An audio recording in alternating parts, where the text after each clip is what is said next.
Magandang araw po sa lahat ng tagapakinig ng Rap Stories. Tawagin mo na lang ako Rochelle Bebe Loves, 28 years old ng Tarlac. Ayan. Gusto ko lang ibahagi ang kwento ko at makahingi na rin sana ng advice about sa sitwasyon namin ng tatay ko. Panganay po ako sa dalawa po kaming magkapatid. Bata pa lamang po kami ay iniwan na kami ni tatay. Naaalala ko pa noon kung paano kami iniwan ng tatay ko dahil sa ibang babae at sa bisyo niya. 10 taon ako ng panahong yon. Nalaman kasi ni mama na may ibang babaeng ibinabahay si tatang ko sa Pangasinan sila nakatira. Mabisyo po si tatay, Bebe Loves, dahilan ng palagian nilang pag-aaway ng nanay ko. Kahit nung kasama pa namin si tatang ay hindi naman siya nakakatulong sa nanay ko. At si mama ko lang lagi ang kumikilos at bumubuhay sa amin. Hanggang sa araw na yon na tinalikuran kami ni tatang ko, tandang-tanda ko ang pag-aaway nila at ang mga salitang binitawan ni tatang. Na tila ba parang nagsisisi si tatang ko noon na binuhay ako. At narinig ko pa nga ang sinabi niyang pinapalaglag daw ako noon pero itinuloy pa din ni mama. Tapos hinayaan niya pa daw na babuntis ulit si mama na noong panahon na yon ay 4 na taong gulang si Michael, ang bunso kong kapatid. Dahil daw ayaw ni tatay na magkaanak kasi mahihirapan lamang daw sila noong panahon na yon. Hanggang sa dumating na sa puntong nagsumbatan na sila hanggang sa tuluyan na nga lumayas ang tatang ko, dala ang kanyang mga gamit. Ikinuwento sa akin ni mama nung medyo nagtatanong-tanong na ako sa kanya. Ang sabi niya sa akin ng Bebe Love sa pagmamahal niya sa tatay ko, ginamit niya ang pagiging buntis niya sa akin. Wag lang daw siyang iwan. To cut the story short, dahil daw may naunang babae si tatang na hindi rin naman niya alam. At pilit daw silang pinaghihiwalay noon ng babaeng iyon. Pero ipinaglaban daw ni mama ang pagmamahal niya sa tatang ko at dahil nabuo ako at hindi ako ipinalaglag ni mama, ay pilit na lang din na nakasama si tatang. Kaso, ang kapalit noon ay kabilaang sakit ng ulo para kay mama. Nagdadrag si tatang noon, Bebe Loves, babaero, tapos barkada at halos araw-araw ay uuwi na lang ng lasing. In short, Bebe Loves, caps lock, batugan. Dahilan ng palagi nilang pag-aaway, hanggang yan nga at lumaki daw ako ganon at ganon pa din si tatang. At nasaksihan ko naman yon, Bebe Loves. Kaya nung iniwan kami ni tatang mag-isa, si mama na bumubuhay sa amin ni Michael. Si mama ang nagtaguyod, naging ina at ama sa amin ni Michael. Wala kaming balita sa tatang noon. At hinayaan na lang namin. Hanggang sa dumating yung araw nagkasakit at naratay sa banig ang mama ko. Kung hindi po ako nagkakamali, ay 18 years old na ako noon. Dahil noong mga panahon na yon, ay nahinto ako sa pag-aaral. Minabuti ko nang magtrabaho kasi ayokong huminto si Michael at para makatulong na rin ako kahit may sakit si mama. Hanggang sa lumala ang sakit ni mama ng una ay anemic lamang. Hanggang sa naidala siya sa ibang doktor at iba-iba na ang nagiging resulta na lumalabas sa kanyang findings. Nung huli, nalaman namin na may leukemia ang nanay namin ni Michael. Meron din daw itong malalang sakit sa kidney. Dahil mahirap at walang ibang tumutulong sa amin, Bebe Loves, wala kaming kakayahan ni Michael ipagamot si mama. Madami kaming pinuntahang kamag-anak, barangay officials, inilakad namin sa kahit saan para humingi ng tulong. Pero bigo kami na maipagamot si mama. Hanggang sa dumating na nga yung araw na pagising namin ng umagang iyon ay tinatawag kami ni mama at may dinaramdam itong napakasakit sa kanyang katawan. Hanggang sa ilang oras lang ay hindi na ito nagsasalita at huminga na lamang. Hindi na rin ito minumulat ang kanyang mga mata hanggang sa dumating yung oras na ayaw kong mangyari. Pero nangyari. Nalugutan ng hininga si Mama. Hindi ko alam ano na ang mangyayari sa amin ni Michael nung mga panahong iyon. Hindi ko alam kung paano gawin ang ginagawang pagiging super ni nanay ni Mama para sa kapatid ko.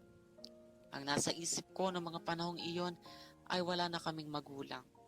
Ulila na kami ni Michael.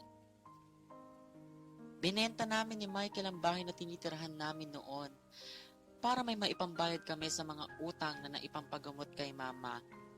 At pantustos na rin kay Michael habang nagtatrabaho ako, nag-focus ako sa kapatid ko.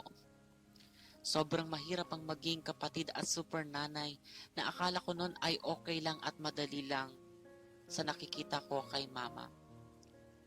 Kaya pala nagkasakit si Mama dahil sa pagpupursigi niya para sa amin ni Michael. Dahil wala namang naitulong sa amin ang tatang ko at nooy hindi rin naman siya nagpakita. Hanggang pati ang pagdadancer sa isang club ay pinasok ko na lang din. Matustusan ko lang ang pag-aaral ni Michael, buwan ng upa ng bahay at ang pang-araw-araw na pangangailangan naming dalawa. Kasi kahit paano, kahit di man ako nakapagtapos ng pag-aaral basta si Michael, itataguyod ko. Kasi sayang, matalinong bata at masikap sa pag-aaral. Walang reklamo sa hirap ng buhay ang kapatid ko, Bebe Loves, hanggang sa naging mabait naman ang Diyos sa amin kahit na madaming dagok sa buhay. At awa naman ng Diyos, hindi pa rin niya kami pinababayaan ng kapatid ko.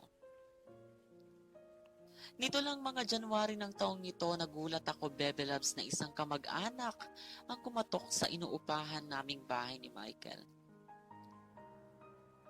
Nagulat ako sa isang kasama niya. Noong inakita ko ang tatay namin ni Michael, sobrang payat.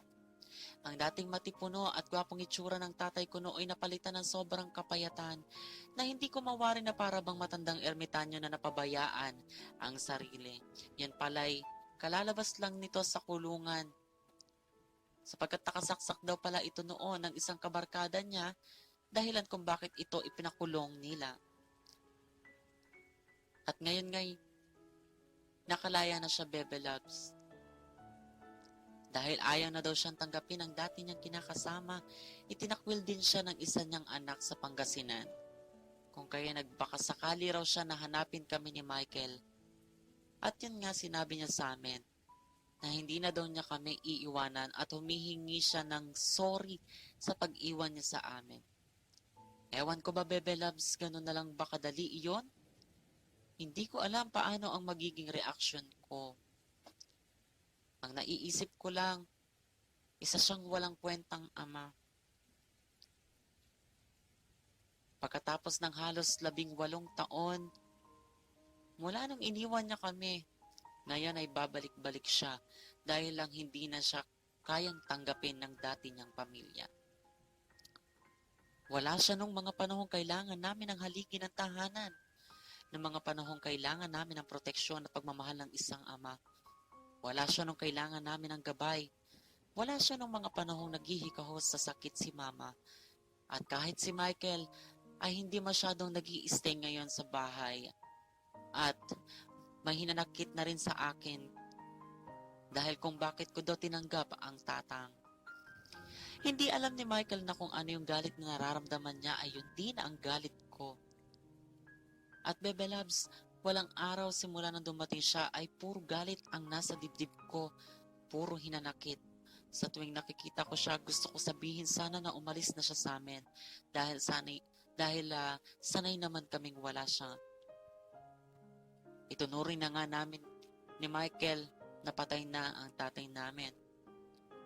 At pagkatapos ngayon, babalik siya at sa palagay niya, mawawala ang lahat ng kasalanan niya sa isang sorry lang. Hindi ko alam paano ko siya paaalisin. Nawawalan na ako ng respeto kung minsan pero napipigilan ko naman ito. Pero hanggang kailan ba siya naandito?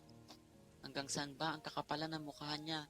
Wala akong maisip na dahilan para patawarin siya at tanggapin kasi hindi siya naging mabuting ama. Kung minsan naiisip ko na iwanan din namin siya at maghanap ng ibang matitirhan, yung malayo, yung hindi niya kami matutunton para maramdaman niya kung ano ang pakiramdam ng inabandon na. Pasensya na Bebe Loves, hindi ko na maitutuloy ang sulat kong ito dahil napapahagulgol na lamang ako. At salamat na lang dahil nakinig ka at kahit papaano na ilabas ko ang sakit ng loob ko sa pamamagitan ng pagsulat sa programang ito, sa programang ninyo. Maa-appreciate ko po, Bebe Loves, kung mapapayuhan nyo ako at salamat sa pakikinig. More power po sa rap story. Rochelle ng Tarlac City. Ayan. Yan, napakinggan nyo ang rap stories ni Bebe Loves nating si Rochelle ng Tarlac. Ayan. At syempre, kung kayo may mga mensahe para kay message or advice para kay Bebe Rochelle, ayan. Send nyo lang sa akin yan. Babasahin ko yan maya-maya lamang.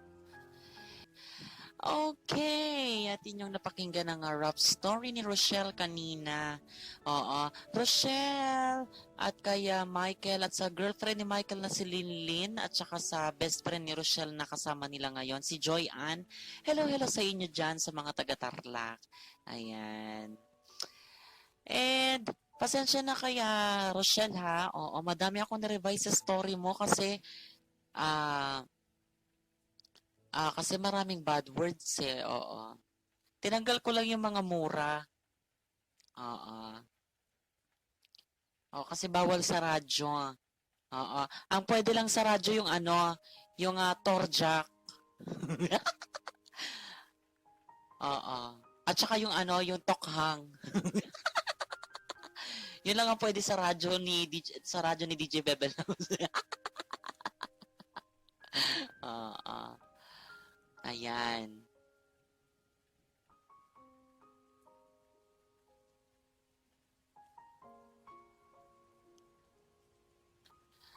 Ayun, oo, tinanggal ko. Pasensya na kung medyo mayroon akong mga tinanggal na part kasi bawal yon. Kasi baka may nakikinig na bata. Kanina kasi may naririnig akong bata. Ayan. Ayan, binabati ko kayo ulit Rochelle, Michael, at saka si Linlin at ang kanyang best friend na si Joy Ann. Ayan. Alam mo ba, Rochelle, gusto kong sabihin muna sa iyo, Hana, you did a very good job bilang kapatid at anak. Oo. Naging ina at ama ka sa nakababatang kapatid mo na si Michael. Nakaka-proud. Kasi sa lahat ng pagsubok na pinagdaanan nyo, magkapatid, which is, napakabata nyo pa noon para maranasan yun, no? Oo. Iwan at namatayan ng magulang. Oo. 'Di ba? Dahil nakayanan nyo sa maagang panahon na mulat kayo sa kahirapan, kawalan ng minamahal, pero napagtagumpayan nyo mo at ninyo ng kapatid mo na lumaban sa kahit anong pagsubok ng buhay. Nakakahanga lang, ganon. Nakakabilib. Bilib na bilib si DJ Bebelab sa mga ganyan. Ganon, yung mga pak-pak ganon. So, heto muna ang masasabi ko para sa inyo ni Michael. Naiintindihan ko kung saan mo hinuhugot yung galit at puot na nararamdaman yung magkapatid. Hindi ko lang alam kung paano i-revise yung part na tinanggal ko kanina kasi naman, puro naman kasi mura. Guys, sa mga magpapadala pa ng kanilang mga letter sender o kung galit kayo dun sa sa sulat, wag nyo nang lalagyan ng mura ha. Tawagan nyo si DJ Bebelab sa kanyo kumurahin. Magmurahan tayo. Diyos. Ayan. Naintindihan ko naman kung saan nyo hinuhugot yung galit at puot nyo na nararamdaman ni Michael.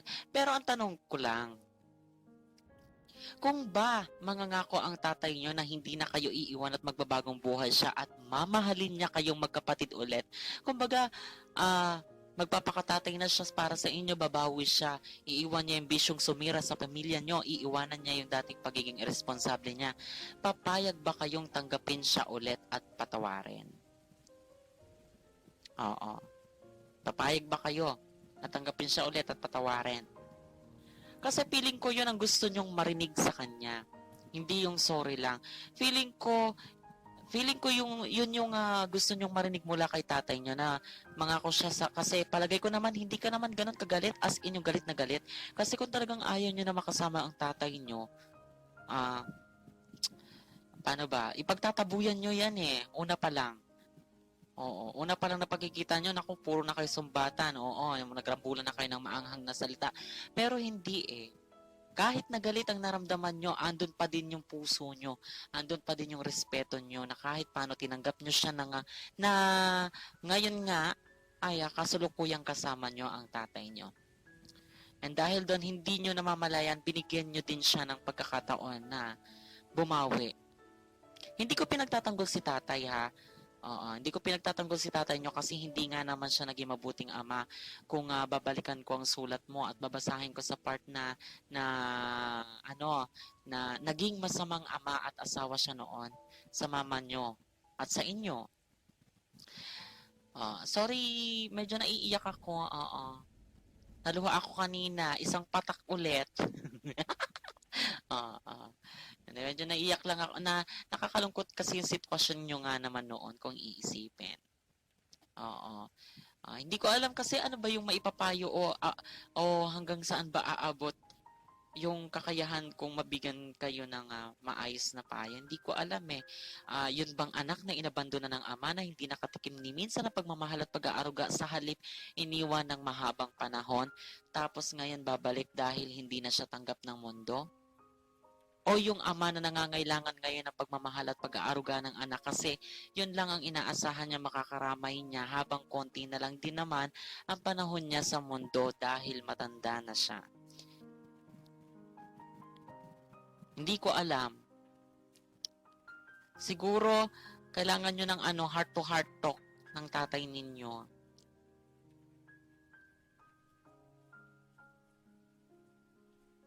Siguro may gusto lang kayong marinig mula sa tatay nyo.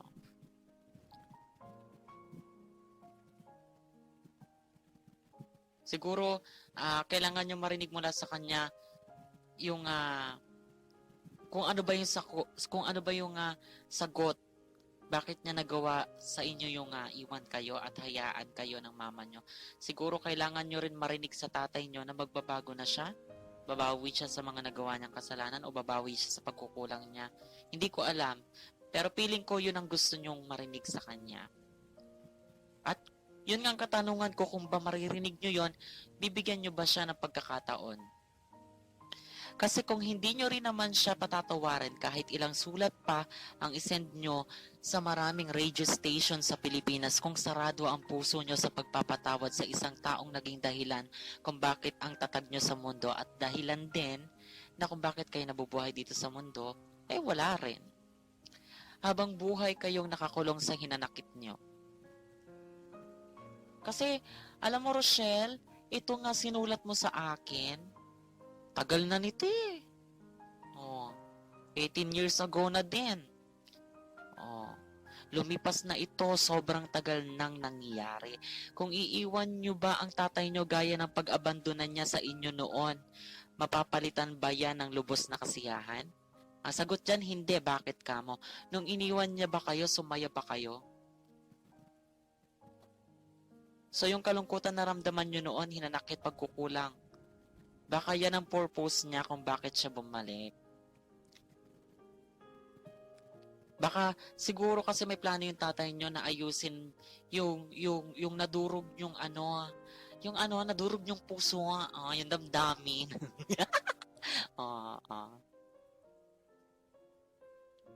Diba? Baka naman kasi kailangan yung kausapin si tatay nyo at harapin, ilabas yung hinanakit nyo sa kanya. Heart to heart talk ba? Siguro kailangan din kayo marinig ng tatay nyo. Manumbat kayo, magwala kayo sa galit, iiyak nyo ang lahat ng hinanakit nyo sa harapan niya. Tawagin nyo lahat ng masasama sa kanya o tawagin yung demonyo, walang kwentang ama. Lahat ng kasamaan itawag nyo sa kanya pero hindi mababago ng mga salitang ganyan na siya ay tatay nyo pa din. Para sa akin lang ha, give him a chance. to answer all your questions. Give him a chance na magpakatatay sa inyo. Give him a chance na malay nyo, makapagbago pa. Ayoko rin kasi maging unfair sa tatay mo. Kasi yung nakaraan, para sa akin yung nakaraan ay nakaraan na. Kung nabubuhay ka pa din sa sakit ng nakaraan, Rochelle, paano ka sasaya sa kasalukuyan? Oh.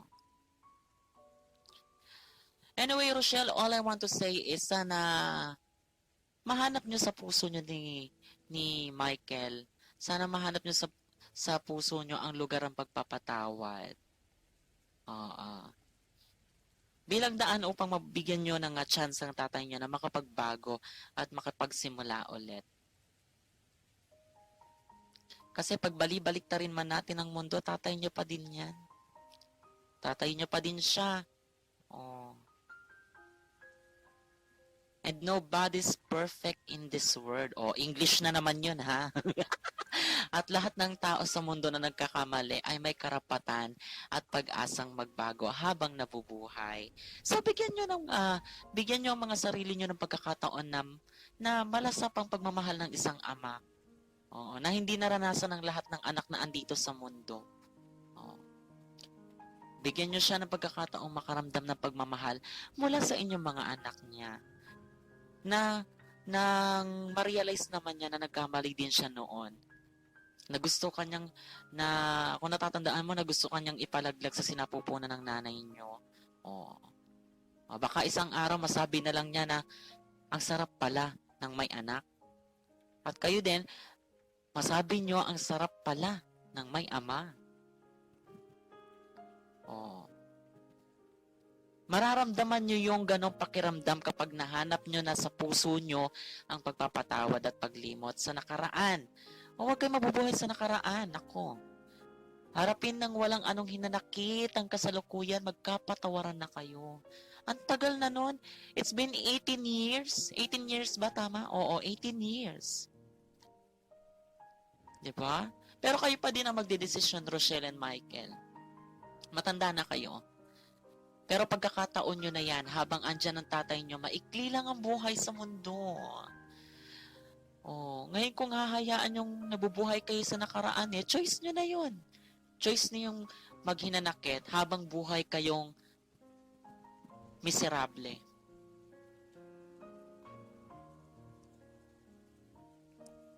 Just give him a chance. Oo. Para sa akin. Para sa akin lang sa opinion ko. Kasi kung ako yung nasa katayuan mo, bibigyan ko ng chance na magbago ang tatay ko. And I'm sure matutuwa, hindi lang ang nanay mo sa langit. Matutuwa sa inyo ang Diyos. Kasi kahit na ilang beses kayong nasaktan, ng pag-iwan ng tatay niya, naging mapagmahal pa rin kayong mga anak at naging mapagpatawad kayo. Tatay niya pa din yan. Yun lang. Masyado nang humahaba ang drama ko. Naiiyak ako pagdating sa tatay . Hindi naman ganyan yung tatay ko. Close kami ni tatay ko . Partner in crime kami noon . Kaso lang wala na rin siya. Kaya siguro nasabi ko rin na bigyan mo ng chance yung tatay mo. Kasi, alam nyo, naramdaman nyo kung paano yung hirap ng walang haligi ng tahanan. And, ngayon yung chance, pwede nyo pang, pwede nyo pang maramdaman ulit yon sa isa't isa. Diba? Baka sinadya talaga ng Diyos yan na bumalik siya sa inyo. Ayun, nasa sa inyo lang yun kung gusto nyo sundin ang payo ni DJ Bebe Loves, ha? Hindi ko kinakampihan ang tatay nyo. Ang sa akin lang kahit papano magulang nyo pa rin siya. At may pag-asa pa siya magbago. Baka kailangan lang ni tatay na nakausapin niyo siya kasi base sa kwento mo, dinededma niyo siya ni Michael. Oh. Hindi niyo malalaman 'yun kung hindi kayo mag-umpisang usap. Heart to heart talk ba? O usapang tatay at mga anak. Oh. Ganun. Masarap kaya yung pakiramdam ng may tatay. 'Di ba? Sa inyong mga anak, sa ating lahat, 'yon. Kung meron tayong mga hinanakit na lumipas na rin naman, madaming pagkakataon anytime pwede mong sabihin, 'di ba? Oh. Katulad ng February 14, pwedeng maging daan 'yon. O sana kung maaga-aga mong na-send kay DJ Bebe Loves, edi na-i-advise kita na mag-date kayo ng tatay mo. Mag-open na kayo heart to heart talk. 'Di ba? Pero hindi lang naman yun yung pagkakataon. Ngayon kasama niyo ang tatay mo. Anytime, pwede mo siyang kausapin, Rochelle and Michael.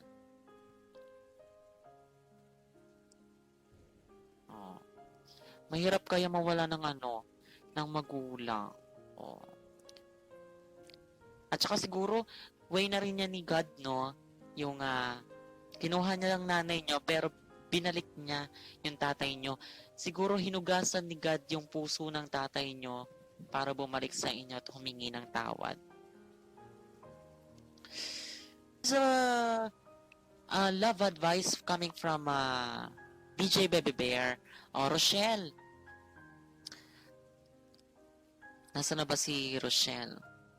Rochelle, ayan, ito si DJ Bebe Bear, sabi niya, para sa akin, Bebe Loves, lahat tayo nagkakamali, and yes, I'm from a broken family. Ay, nako, Rochelle, pakinggan mo itong advice na ito.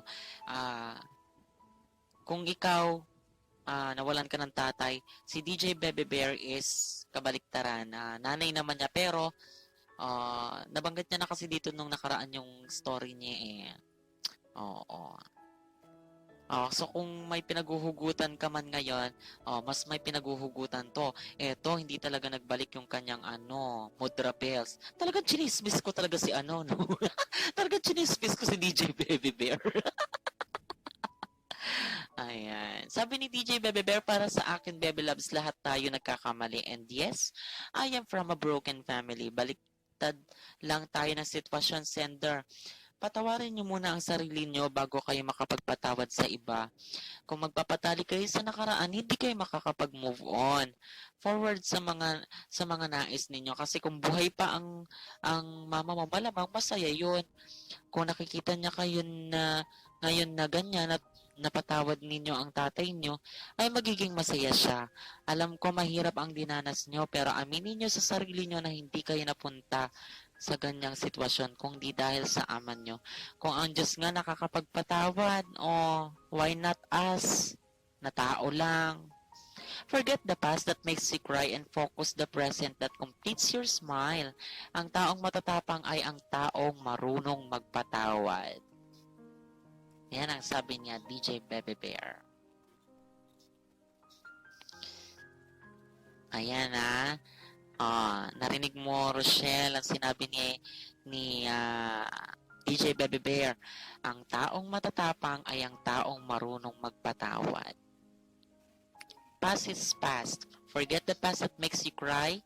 Focus to the present that completes your smile. Gaya nga ng sinabi ko kanina.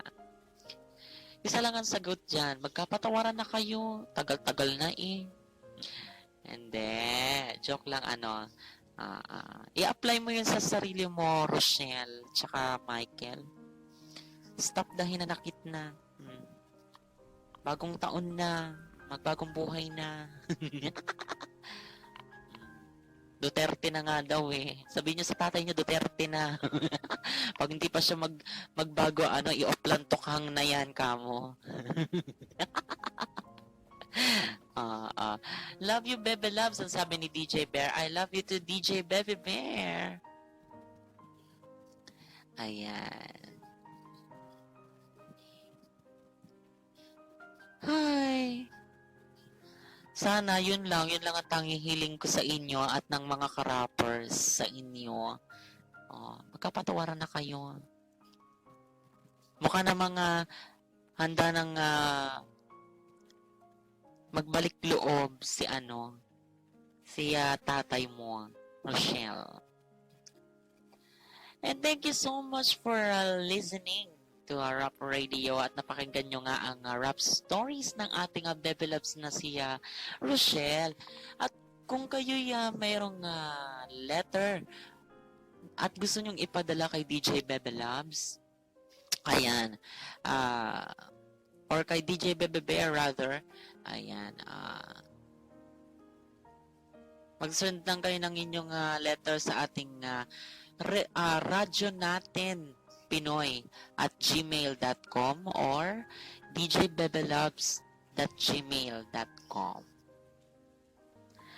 Ayan, DJ Pepe Loves, grabe naman iyak ko sa rap story ni Rochelle. Walang patid na tulo ng luha ko para kay Rochelle. Naiintindihan ko ang pinanggagalingan ng sama ng loob niya sa tatang niya kasi sobrang nasaktan siya sa ginawa ng tatang niya. Isipin na lang niya sa ginawa ng tatang niya ay napagbayaran na niya sa loob ng kulungan.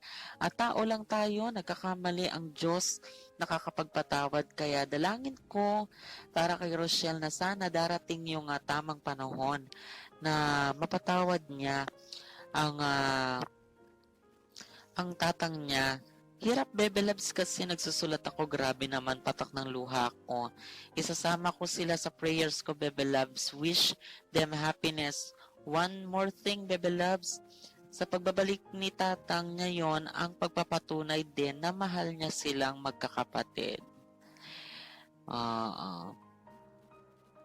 Ayan, hindi ko na rin maintindihan Bebe Loves ang sinabi ko kasi sobrang iyak ko habang type ako.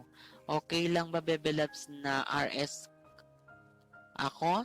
Para kay Rochelle, hiram sa Diyos kung okay lang. Of course.